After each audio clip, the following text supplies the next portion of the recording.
Tuesday, everybody. Welcome back to the podcast. I'm Jeremy Birmingham. That is Andrew Ellis. This is Talking Stuff, the Ohio State recruiting podcast, where we break down all the latest news, notes, and thoughts on the Ohio State recruiting trail.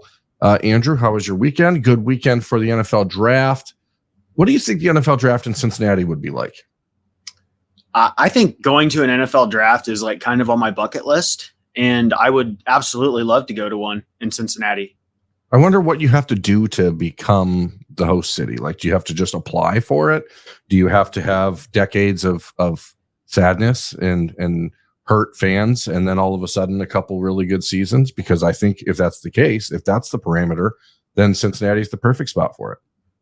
Yeah, that could be it. I'm not sure what the criteria are, but that would be awesome to have. Wasn't it in Cleveland recently? I know it was in Nashville because some of my buddies are Titans fans and they went down for it. But I don't know. But I mean, honestly, Detroit looked pretty cool though. Like it was crazy how many people were there. It was wild. Well, next year's in Green Bay.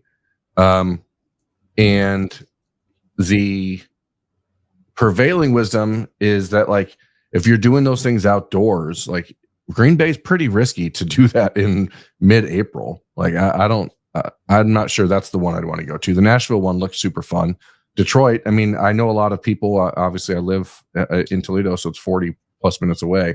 A lot of my friends and stuff that I know went and said it was a great time. But, like, I'm just thinking about the nightmare of trying to get out of there on Thursday night on like 280,000 people in downtown Detroit at midnight, trying to all get back on I-75 when it's like a complete construction nightmare all the time. Sounds just absolutely sick to me. So whatever. Anyway, you want to talk about recruiting or? Yeah, I guess we can do that. That's what we're here for. Yeah. Last week, all the worry, all the consternation, all of the concern was that Dakorien Moore, the number one ranked wide receiver in the country, Duncanville High School in Dallas, Texas, would not make the trip to Ohio State because he was weighing playing in the OT7 tournament in Orlando ahead of the Ohio State visit. People I talked to on Wednesday were like, the visit's still on. As of Thursday, the visit was still on. As of Friday, the visit was starting. And so at that point, it was all systems go for Ohio State. But it is weird in this time. You know, I was at the Under Armour camp, which we'll talk about a little bit more after we talk about Dakorien Moore. But there's a lot of kids being forced to make these decisions about, when am I going to visit schools because this 7-on-7 tournament is now taking precedent.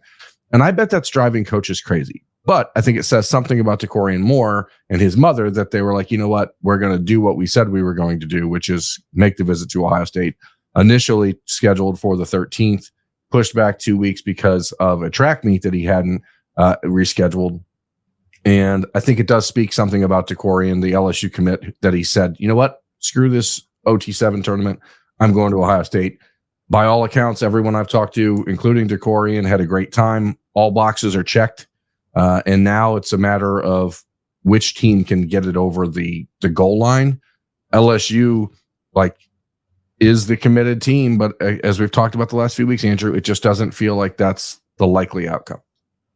Yeah, I mean, it seems like he's going to end up in Austin or Columbus. So getting him in town with his mom, especially with his mom in tow, was a pretty big deal. And we talked about it a few weeks ago. There just wasn't a lot going on campus this weekend. Whereas if he had come for the spring game, you know, it's going to be just chaos. So pretty big deal for Brian Hartline to get him on campus. I assume he's going to do the rounds in June or whenever for the officials. I know Oregon is on the list too.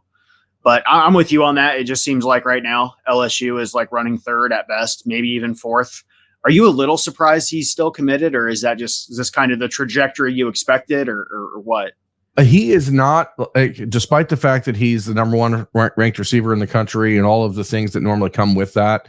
Like, Dakorien Moore is not like a look at me type of kid. This is not a kid that is like super diva-ish. Like, I'm actually surprised from his weekend trip to Ohio State that he was tweeting pictures of where he was and posting stuff with his mom, because he's pretty low key about this whole thing. And it's not really his personality to be demonstrative. And I'm actually of the mindset that him putting that out in public was a really good sign for Ohio State, that he was feeling pretty comfortable in Columbus and feeling pretty good about things. I think that eventually, I don't even know if he will ever decommit. Like, I think you could see this as a situation where he's like a go all the way into the season and then just flip to someone else. Or it seems unlikely it went all the way to signing day and then he signed somewhere else. But he's going to take these official visits. I asked him if he knew what dates those were going to be yet. Said he doesn't know because they're trying to figure out the OT7 tournaments and the national tournaments in June, which again has to drive coaches crazy because they're trying to figure out, well, we've got 4 weeks to schedule all these officials, and you have players who are trying to figure out when to go do these major events. The events like the opening and the OT7 tournaments, those used to happen at the end of June and in the beginning part of July when there were no college official visits happening. But now all those events have moved up, and so everything kind of mishmashes together. I think that it's a situation where he will definitely be back on campus with Ohio State this summer, again with his parents. And you're talking 3 visits in about 3 months, and that is pretty telling in the big picture of things. And one of the things that he told me in a DM was that his mom was actually didn't believe him that the flight from Dallas to Columbus was that short. And the fact that it was actually really a good sign, because she was like, oh, this isn't far at all. When you're talking about the other schools that he's considering, especially LSU and Texas, like that's a big sign for Ohio State. So overall, really good. Spent a lot of time with Brian Hartline. Obviously, Ryan Day got involved. Like, this is what you want if you're Ohio State. You just want to have a shot. And I think that it's putting the Buckeyes in a unique position with the rest of their receiver recruiting, because they obviously feel pretty good about Jamie French. They feel very good about Vernell Brown. And with Desi Jones committed, like, you're probably only able to take 3 more. And I think you might feel so good about Dakorien Moore and really like your chances that it automatically pushes guys like Taylon Taylor, guys like Phillip Bell, guys like Quincy Porter down the list a little bit. And so I think you'll see other schools maybe make some moves with those. I don't want to call them second tier guys, but let's be realistic. That's what they are. There's the really, really talented trio of Vernell Brown and Jamie French and Dakorien Moore that are at the top. And so you'll start to see these other schools make moves for these other guys. But like Ryan Hartline, there's no reason for him to not go as hard as he can after the top player in the country at that position, because he's proven time and time again that he can win that battle.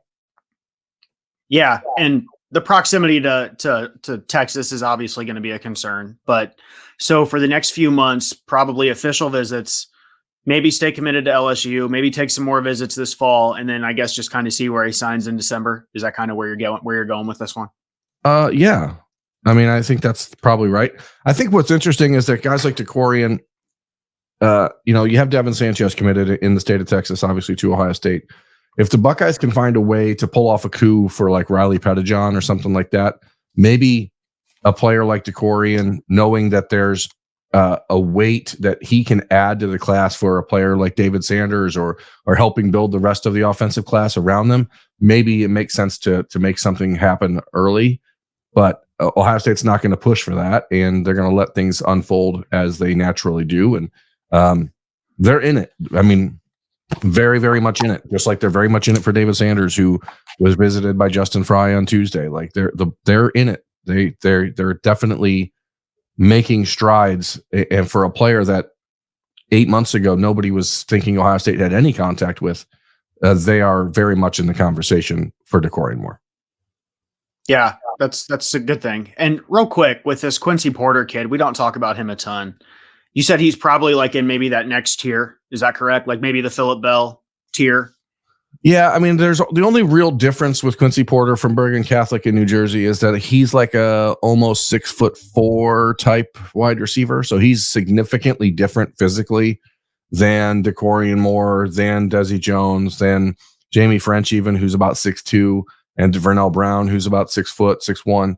So like you could almost put him in a different category because Phillip Bell, Taylon Taylor, all these guys are like the same type of player, where Porter, I've heard some people describe him. I don't like to always use this term, but because it's sort of cliche, but I've heard him described as like a poor man's Marvin Harrison, like that type of athlete, that type of wide receiver.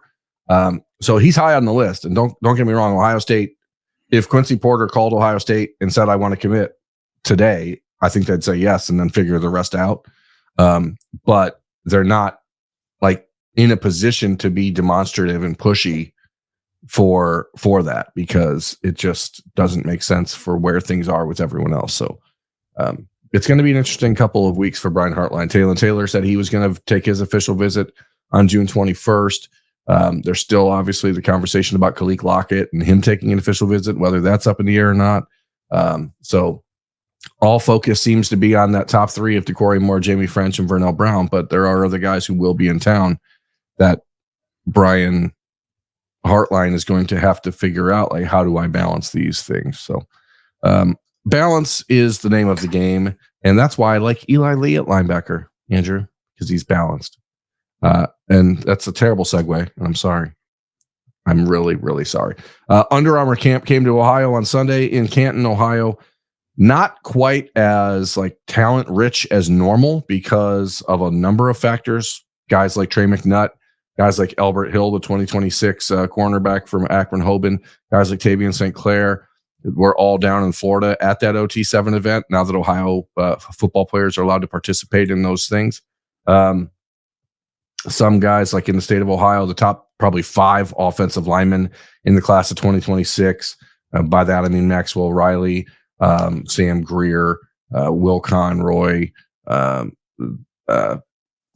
Parks, and kid who's I'm constantly forgetting his name, and it's not meant to be the case. Adam, offensive lineman. Yeah, Adam Guthrie. Sorry. That's it, yeah.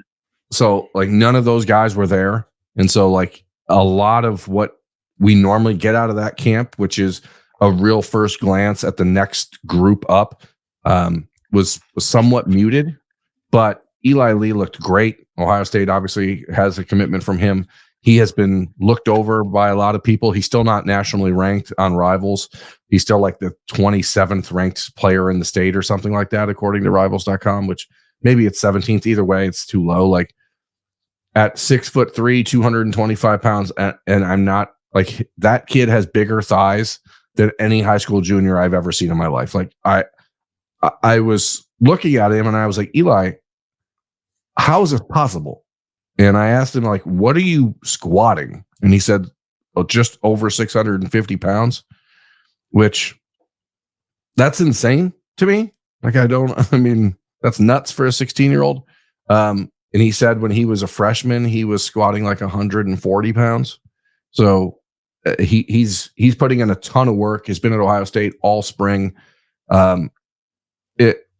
Like the comparisons to Tommy Eichenberg are very apt, I think, for what type of player he can be, but he is physically going to be a much stronger player at the point of attack. Like but still maintain that, like, I will die for this mentality, which Tommy had. So really encouraged by what we saw out of him in pass coverage. And again, just physically the way he was moving around. But the two players that really stood out to me the most, other than Eli Lee, were Justin Hill and Victor Singleton, a 2026 cornerback from Toledo Central Catholic. And Justin Hill, like, I think watching him on Sunday has completely changed the way I view him as a prospect. And I totally understand where Ohio State sees him as the jack/edge type. I do not think that he's capable of being like a traditional outside linebacker, but I don't think that's what he wants to be. And I don't think that's what he's going to do best. And so that really does explain to me why it feels like this recruitment has been stuck in neutral, for lack of a better term, for the last couple of months. Because Andrew, Ohio State doesn't play the jack position that they are recruiting him for. Yeah, so they really. How can the kid feel comfortable and confident in saying, I know exactly what my role is, when they're not using it? Yeah, no, that's the big question here. And I honestly don't really know. Obviously, I know Alabama uses guys like Will Anderson and those types. I don't know about Oregon and what their usage of that type of player is. I know Oregon's high up on his list, But just seeing that kind of viral clip of him absolutely annihilating a Notre Dame commit. A 6'8", 300-pound Notre Dame commit. Yeah. A legitimate 6'8" Owen Strabig. Like that was ridiculous. Yeah, a very large human. I guess I would like to think Jim Knowles, James Laurinaitis, Larry Johnson can get this kid to just know you're going to come to Columbus and we're going to tell you to just wreak havoc on the quarterback, whether that's the jack or whatever. Maybe they use CJ Hicks a bit in a jack role this year. I have no idea. But after seeing some of that and just seeing some of the write-ups about him, like you can't let that kid go to Oregon or Alabama or anywhere besides Columbus. Yeah, the argument from the Ohio State perspective is pretty simple, which is we don't really play this position because we don't have a player like you to play it. So they are going to try to sprinkle that in, I think, this year with CJ Hicks, with Mitchell Melton, maybe with Arvell Reese. But Justin Hill at 6'3", 220 pounds, like 225, he is a legitimate speed rushing edge that was unblockable in one-on-one situations on Sunday. Unblockable, not able to be blocked. The dude was just terrorizing people. Now, in Owen Strabig's defense, who was also very good and a player that really caught my eye, and I wrote about him in my story on Rivals on Tuesday, that I think Ohio State needs to make sure they offer him. They have been in contact, but they haven't offered. So if you want to have a chance at flipping an offensive tackle commit from Notre Dame, I think you have to offer. That's sort of paramount.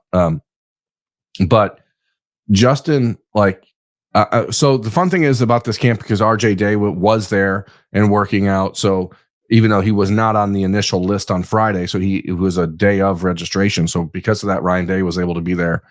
And watching Ryan Day's eyes light up when Justin Hill was just dominating people was something to behold.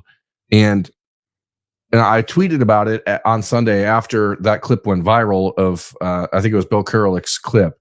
And the best part to me was watching Justin not get up and be all in his face. And it reminded me of the first time I saw Justin Hill, which was about 18 months ago. He was at Ohio State for a visit, and myself and Bill and Austin were doing a snap judgments from a spring practice. And I saw this 6'3" dude walk by with the Sideshow Bob haircut. And I was like, I don't know who that is, but he looks like a dude. And he stopped and picked up 3 pieces of trash that were on the ground of the Woody and threw it away. And I was like, that's a great kid. He didn't have to do that. So then I coupled that with what we saw this week from the post viral clip lack of celebration, and then throw in the mix that he's like a bad mamma jamma on the field. Justin Hill, I think that there's a real argument, and I can see how people could view it the other way, between Tavian St. Clair and Carter Lowe and even Trey McNutt. The 3 most valuable positions in sports, in football, are quarterback, offensive line, and edge rusher. Okay? Right? I think we can all agree on that. Justin Hill, I think you could easily make him the number 1 player in Ohio in any ranking based on what he's done on film, the size, the projection, the way he tests, everything else. And then you couple that with the fact that he's a great kid that everyone loves. To bring it all home, you cannot lose him in Ohio, period. And so whatever the Buckeyes have to do, a lot of this is going to be about how much does he trust Ryan Day? How much does he trust James Laurinaitis? How much does he trust Jim Knowles? And does that translate into saying, yes, on July 3rd, I'm picking Ohio State, even though they're not exactly putting out defensively what I need them to, because they don't have it. So, because you can't prove it between now and July 3rd. So it is going to be fascinating. Oregon and Alabama are very real. That is not me joking around and saying watch for the Gators here or anything like that. That's a real concern, because those 2 defenses play the 3-4. That's where he is best going to be used in that role. I think Ohio State, sorry to keep rambling about this, but I think one of the biggest problems Ohio State has in deploying that type of defense and deploying the jack is that Jack Sawyer and JT Tuimoloau are so good that you can't really take them off the field. And so heading into 2025, when the defensive end position is not quite as ready-made, I think may actually allow Jim Knowles to experiment a little bit more with players like Arvell Reese and CJ Hicks and Justin Hill in that spot. And so I think that they're basically saying, trust us, it's coming. Why would we take JT off the field? Why would we take Jack off the field? Like, we can't really do that. But I think this season actually sets up in a way that Ohio State can experiment a lot in those first 6 games. And so I really hope that they do. I really hope that they do. I think months ago, or early on in the cycle, we said that Carter Lowe was the must get for the class. And that was before Tavian St. Clair exploded into a 5-star. Obviously, they got Lowe. I would say now, even with 2 edge guys in the fold, just based on what I've seen in the highlights and stuff, I would say he is Justin Hill is the must get guy now, especially in the state, maybe anywhere defensively. Yeah, I completely agree. And I've thought that before. His film is really good, but then you see him in this role, and then you start to envision what he could be in that edge spot, and it's just you can't let him leave the state. And you certainly can't let him go play at Oregon. Like, that can't happen. Moving on. Speaking of guys that Ohio State doesn't want to let leave the state, running back recruiting is getting weird. One of the things that really came out of the Under Armour camp on Sunday, when Bo Jackson and Marquise Davis were both there, even though Bo did not work out because he's getting ready to have a shoulder surgery on a shoulder that he said he actually injured last baseball season, and he played through his entire football season with a torn labrum. There was a lot of concern that like maybe he's not tough enough, or he's had some injury issues. But for a kid who fought through an entire football season with a torn labrum, like that's pretty telling of that what he's trying to do for his team. He wants to have that surgery now so he can be ready to go in his senior year. Obviously losing almost his entire baseball season now, which he loves, and he's really good at baseball. But all that to say, like, Marquise Davis was there, did work out, and it seems pretty clear from the buzz around Marquise that Ohio State is not even in the conversation for him at this point. Ohio State has not really tried to get back into it. Carlos Lockman, I think, is supposed to be at his school either today or tomorrow on Wednesday, and to watch their workout sessions, and maybe that'll change things. But I think that there's a real chance Marquise Davis is off the board by the end of this week. And you know what I think is weird, Andrew? I'm going to tell you what I think is weird, Andrew. When media members of schools of the blue bloods, right? The real, when, like, if Ohio State's recruiting someone and you and I are talking and we start to randomly say, like, okay, but really watch out for Auburn here. Watch out for Auburn. Like, this is kind of weird, but because no one really thinks that Auburn should get the kid over Ohio State, right? But then we're like, there has been, despite a bevy of crystal balls and future casts and RPM predictions for Marquise Davis to Kentucky in the last 10 days. I'm sorry, to Michigan in the last 10 days. Have you noticed how many of those have come with the caveat of, but watch out for Kentucky? Like, so I'm just telling you, I think something is in the works here. I have noticed that.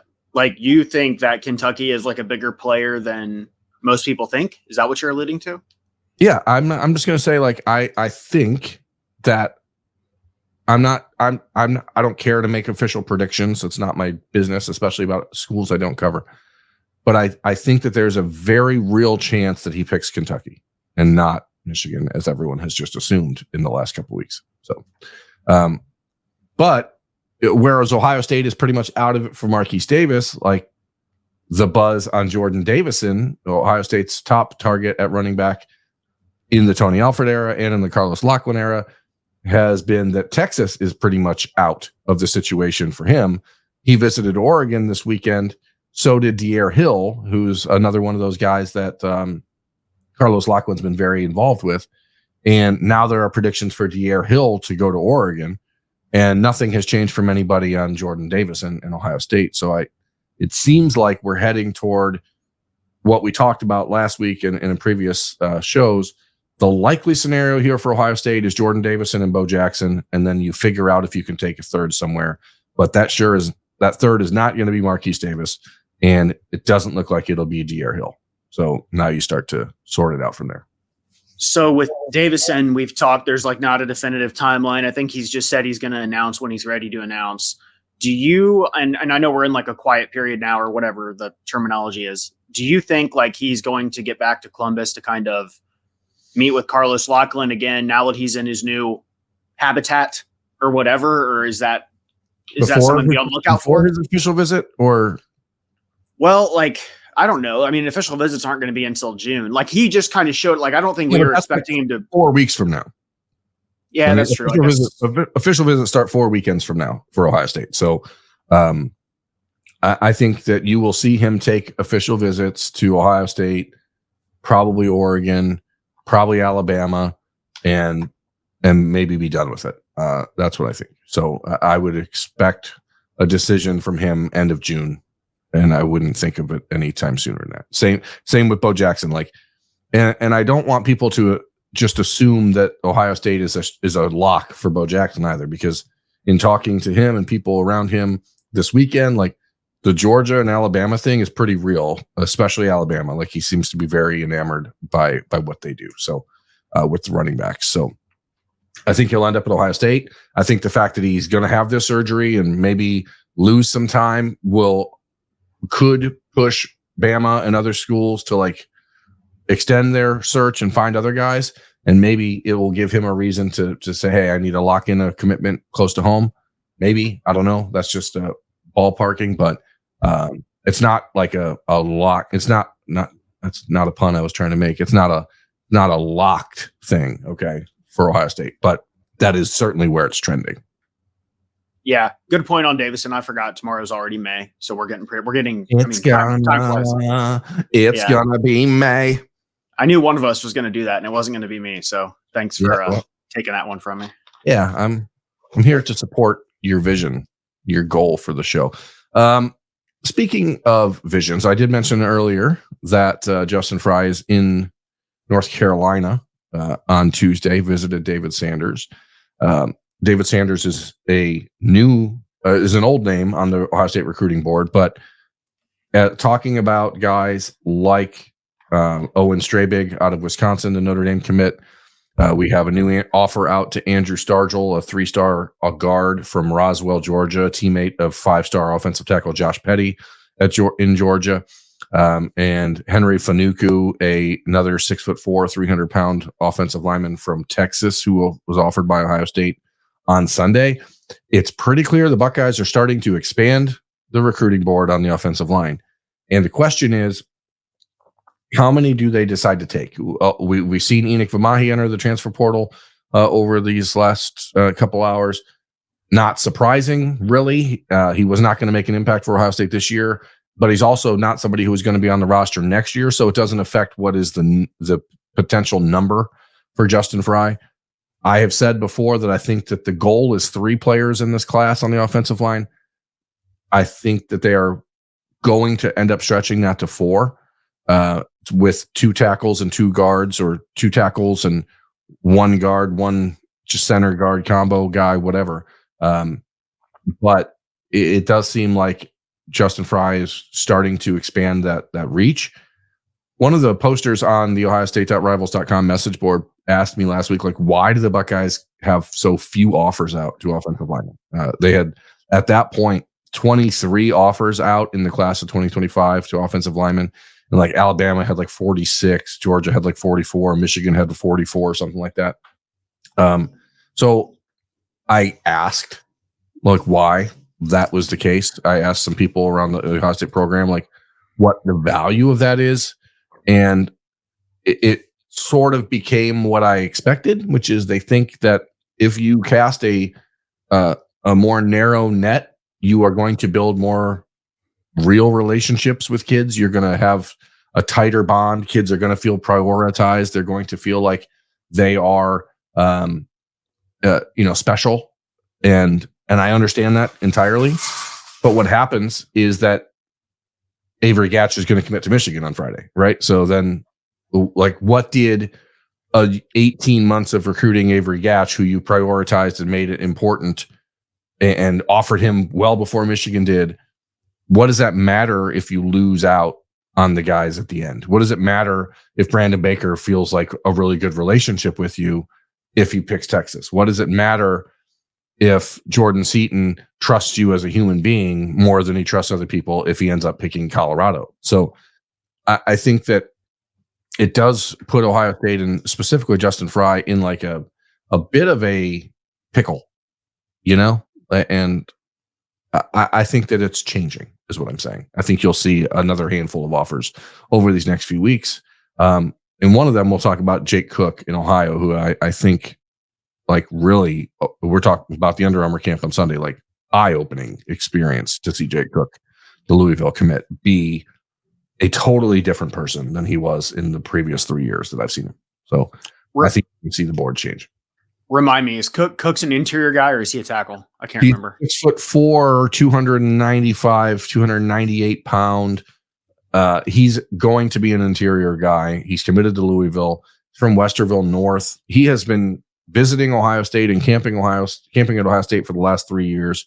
He's been there probably a dozen times, if not 15 times.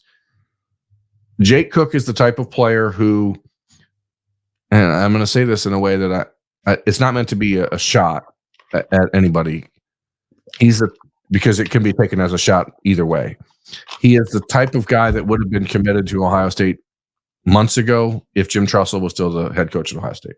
Like he would have been offered early. He would have been committed. He's huge. And that's fine. But he's a 3-star offensive lineman committed to Louisville. So I don't know why it's necessary to go offer Andrew Stargell in Georgia, who's a 3-star guy. Now, again, Ohio State's evaluations don't give a crap about national rankings and stuff like that. But there was, and I'm not an offensive line evaluator by any stretch, but Jake Cook won the offensive line MVP on Sunday. The kid has completely changed his body. He looks like a Big Ten offensive lineman. He has a showcase at a school on the 6th. So Sunday, I think it is. Is that the 6th? I don't know. I'm not really good with dates. And I hope Justin Frye's there because they need to see him again. So it'll be interesting. He is the type of person who, if Ohio State shows any interest over these next couple of weeks and just a call to say, hey, we would love to see you one more time, he will make sure he gets to Ohio State and camps or works out privately or does whatever they need in order to have that shot at fulfilling his dream. Because it's like all he's ever wanted is to be a Buckeye. And those are the guys that like you have to love when they succeed. Yeah, my thoughts on this are the same as everybody on the forum. Like I am all in favor of them expanding the board. You said when you alluded last week to it possibly being 3, the target number, and maybe them stretching it to 4. I didn't love hearing that. Like I'd like to hear it as 4 as the target number and maybe stretching it to 5. But let's say they do offer Cook, and then let's say they, Davenport gets that offer. I mean, could be 2 more guys right there. So you'd have a 3-man group of Ohio guys, and then just keep swinging at the fences with David Sanders and whoever else. But I hope they can get that to at least 4 with 1 more national name. Because Carter Lowe's like a 5-star type. If he wasn't in Ohio, everybody would be doing cartwheels about his commitment. So I would like to see it get to 5, 4 at the minimum. I just think in this new world of college football and the way that rosters are changing and all of the stuff that's happening all the time, if Brian Hartline and the wide receivers the plan is to take 4 every single year, the offensive line needs to be taking 5 every year. Because there's so many busts at the offensive line. Development track is so long. The offensive line has so many transfers. Like I don't know. You cannot take less than 4 in a class on the offensive line in my mind. Like you just can't do it. Especially in a class where they could sign like 28 guys, like you said before, with all those guys leaving. Like I would hope they would get that number up to at least 4, if not maybe 5.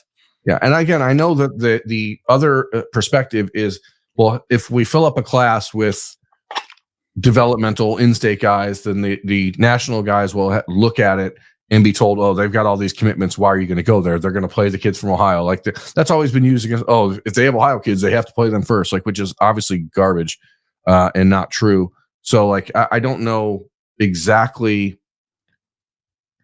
what Ohio State needs to swing for the fences, and they need to take, home run cuts. And I totally understand that. But when you have players in Ohio, like Nolan Davenport, like Jake Cook, like it does make sense to me to say, let's go get him. Now, the flip side of that, Andrew, is what we saw in the class of 2020. Okay. Like when you have Trey LaRue and Jacob James, who get offered in January and commit right away and then never develop. And then what happens? Then you have people on the other side saying, why did you offer this guy? So like there is a happy medium here somewhere. And to me, that happy medium is here we are.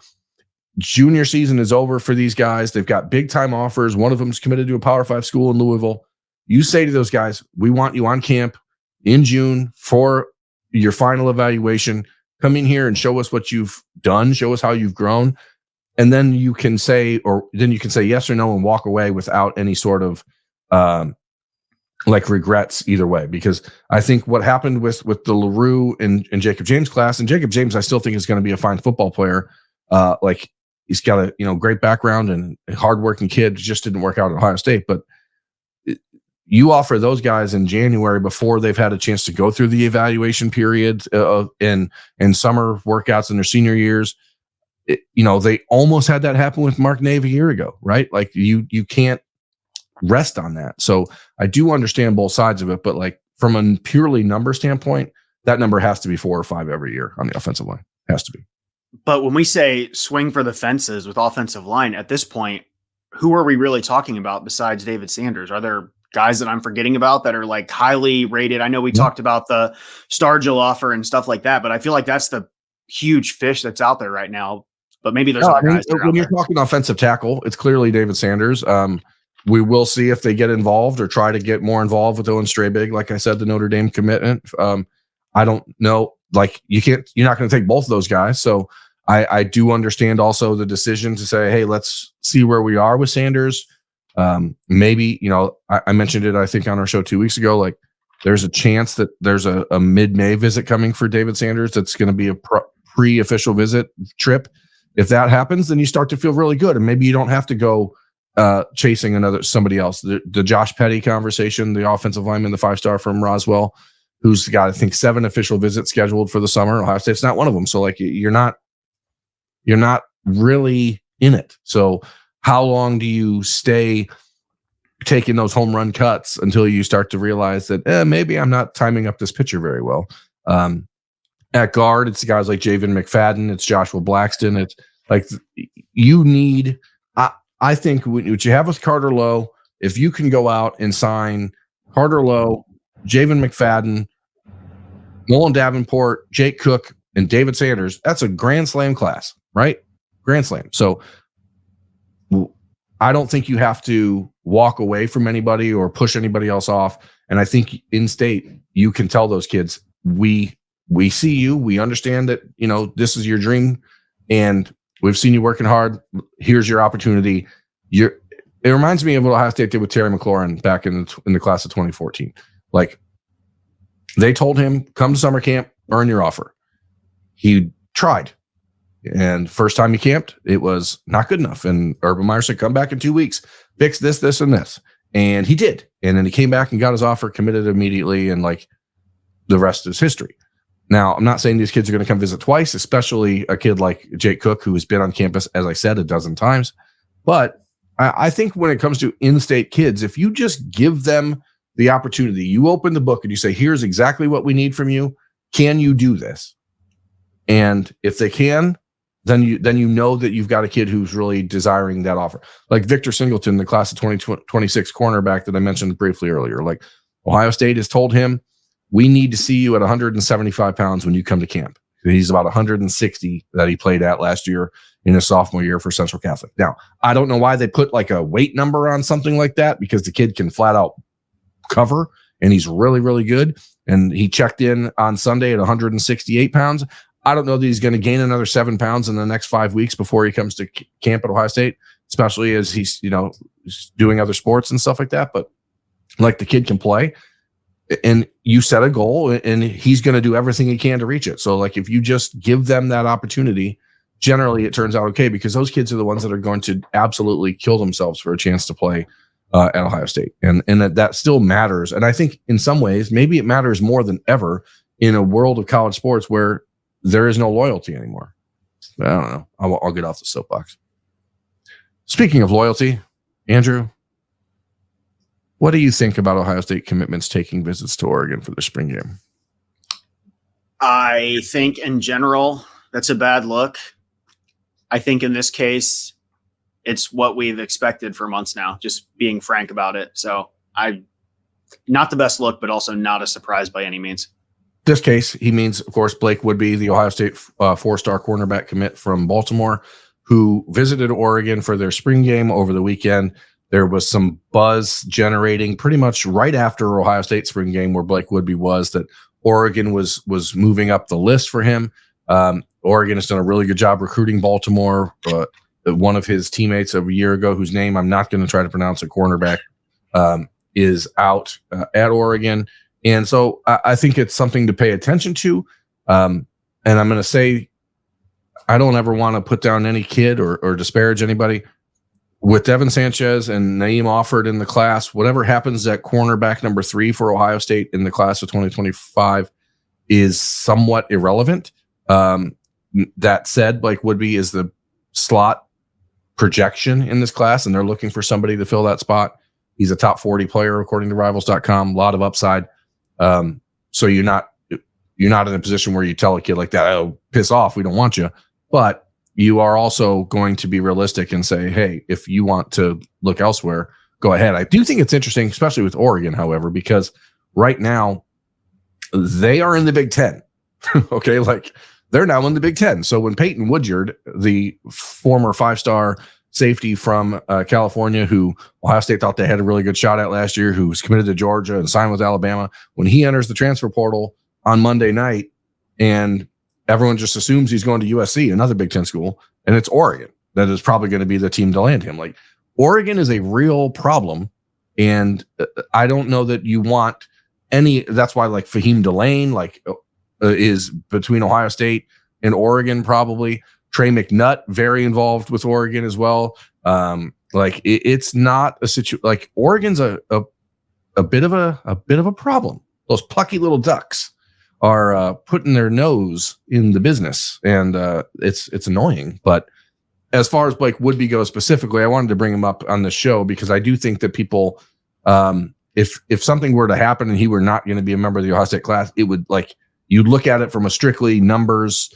/ rankings perspective, and you could see that and be like, kind of, oh, what the hell? But I don't think it's something that Ohio State, as long as Devin Sanchez and Naeem Offord are both there, like, I think whatever happens below them is you take it with a smile. Yeah, and I mean, Woodby hasn't played a lot of football, just due to injuries and whatnot. Yeah. So obviously plays at a powerhouse program, and we'll see what he can do this fall. But I am, again, not surprised or bothered by this trip to Eugene. So yeah. He's a really good athlete, a lot of upside, but again, like, I don't know exactly what the fit is. And if you look at Ohio State with like someone like Miles Lockhart at who looks to be the next really in line at slot, like, I think you might be okay in that position. We'll see what happens. Again, this has the potential to be a very large Ohio State recruiting class. So you're not going to push anyone out, but you also are going to say, hey, it's April. If you want to go visit somewhere else and we're not the right fit for you, let us know. So that's where that is with Blake Woodby, who has visited Oregon. Andrew Ellis, we are moving into the 4-minute offense. What do you got to wrap up this episode of Talking Stuff? Not a ton. The offensive line talk was kind of a big thing for me, and we touched on that pretty much earlier. Jamie French has set a number of official visits. Tennessee, It seems like Florida State's out. And Ohio State's not one of the ones that he has set. I saw some concern on the internet from the Ohio State side about that. Just a little bit of concern. Is that anything to be troubled about whatsoever? I think the intention is for Jamie to take his official visit to Ohio State in the season. So in the old days, we were like, oh, he's the final official visit. Like, that's what you want. I don't think that there's any real concern there. Texas is probably the team I would worry about the most when it comes to Jamie French, although I know Tennessee is a real threat as well. But I think Ohio State's advantage in that recruitment is considerable. And I think it's probably good to let him visit these other schools in the summer, let things level out, and then get him on campus for a game day visit at Ohio State, which he has not done to my knowledge. He's been there for the spring game before, but not a regular game. Maybe I'm wrong about that, but I don't think he's been there for a regular game. So the relationship there is excellent, and it's not a concern. Got it. I'm only going to ask this name because we never talk about him, probably because he doesn't ever talk about recruiting. But Zahir Mathis, defensive end commit, just quiet kid, handles things differently. Don't hear a lot about him. Is that basically the reason why we've literally mentioned him like one time in the last year on this podcast? Yeah, I mean, I've had a ongoing regular conversation with Zahir on social media for a while. Like, he's personable. He just doesn't care about all of the other stuff. He did visit for the spring game. He was at Ohio State for the spring game. He's an interesting player / prospect because like he's about 6'4", and I think he's about 200 pounds. So maybe like we had a lot of back and forth about Booker Pickett a year ago and like what is his role. And I think I look at Zahir Mathis and I see the same type of player. I don't exactly know what the fit is. But athletically, he's really gifted, but I don't know that I need to see him at like 230 pounds real soon to have any idea what his future is at Ohio State. But I know the relationship between him and Larry Johnson is very strong, and there's no concerns at this point about his recruitment. Gotcha. Last 2025 question, then I got one for 2026 real quick. So Eli Lee, TJ Alford committed at linebacker. What's the kid who just committed to Missouri? McClendon. What's the name? Dante McClellan from Canton McKinley. Dante McClellan. Was he at the camp you were at, or was he at the 7-on-7? I can't remember who was where last week. He was at the Under Armour camp. I mean, that camp was on the campus of his high school, so he was there on Sunday. He looked really good. He looks like a linebacker. And I think that he's developing the way you want. Again, another player, like if you just told him, here's what we need to see from you, then maybe you have a chance to pull off a flip. But it seems like all focus is on Riley Pettijohn out of Texas to be that third linebacker at this point. The odds of them getting that kid from Texas are pretty small, if we're being honest. So maybe it's a late offer watch for the kid that you mentioned, whose name I already forgot, that's committed to Missouri. Dante McClellan. I keep wanting to call him Jeremiah, kid last year that flipped to freaking Oregon. I think Dante has a lot of the tools you're looking for to be a really successful Big Ten linebacker. And I think if he ends up sticking with Missouri, which I don't see why he wouldn't unless Ohio State came offering, I think he's going to be the type of player that 4 or 5 years from now, we see him getting drafted in like day 2 of the NFL draft. Like he's that type of athlete. And he's, you can't sign everyone. I understand that, but like you hate to see really talented kids from Ohio leave the state. But if they do leave the state, at least he's going to Missouri and not Michigan or Penn State or Oregon. Right. Just kind of last thing.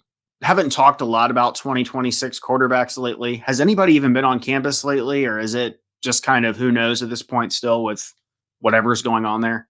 Everyone was pretty much on campus that they've offered throughout spring, but they are really gearing up to bring just everyone back in June to see them in person and get them on camp settings and go from there.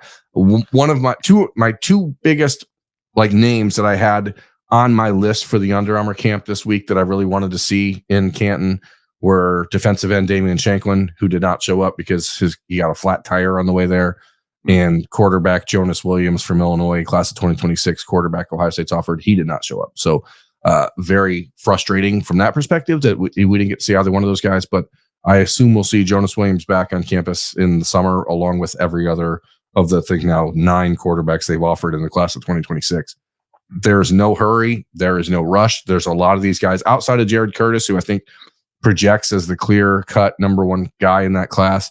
Like 2 through 10 are pretty, interchangeable. There is a quarterback in the class of 2026 from North Carolina. His name's like Faison Brandon, who is at Grimsley High School in Greensboro, North Carolina. 247 Sports has him as not only their number one quarterback at this point, but the number one player in the class. Ohio State is supposed to be getting down there to see him throw in these next couple of weeks. If that happens, you'll see him get an offer. He's 6'4", 175 pounds more. I mean, like a pretty real deal type of dude. So that is going to be an expanding list for sure. So watch them throw in June and maybe slowly start to narrow it down, and then watch them this fall and get everyone prioritized. Get them on campus. See who blows you away, and then narrow down and prioritize, and hope to have a guy in the class by probably October is what I would imagine, because you do need that quarterback. But it is a good class at quarterback in 2026. So, not maybe like elite class. Maybe you don't have a number of elite guys, but you do have some pretty solid players, and they're not going to need, I don't think, an elite player at that position at that point, because you've got obviously the potential of Julian Sain and Tavian St. Clair, and you always want to sign as good a player as you can, but you also need to be realistic. Got it.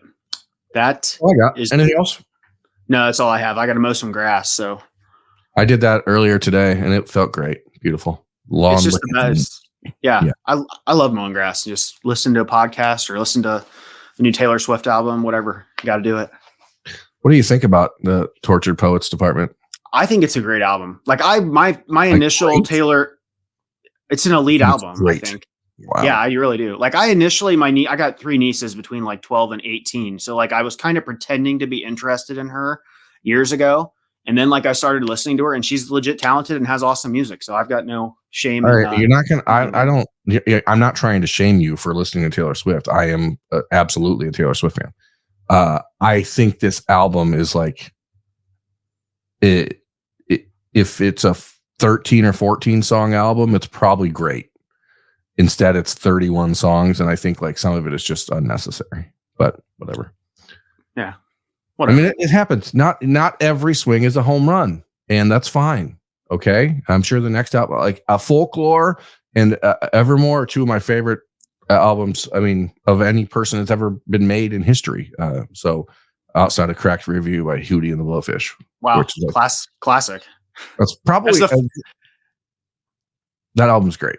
That's the first album I ever owned. I got it for Christmas, and God, whatever year that was. First album I ever had on my 3-disc changer that I got, and just seriously one of the best albums of all time. My high school girlfriend, her best friend Sarah, bought me Cracked Rear View for my birthday present in 1995, and I really owed a lot to Sarah. That was such a fantastic album. Thank you. Go ahead. Thank you, Hootie and the Blowfish, for everything you've done for us. And thank you to all of you who have entertained this episode of Talking Stuff, whether it be on YouTube, whether it be on Apple Podcasts or Spotify or wherever you get this stuff. We appreciate you watching and listening, and we hope that you'll continue to do so. If you're not subscribed to the podcast, please do that. Rate, review, tell us what we're doing okay. And, if you have suggestions on how we can get better, we always listen to that too. So, for Andrew Ellis, I'm Jeremy Birmingham. Thank you very much. We will see you next time.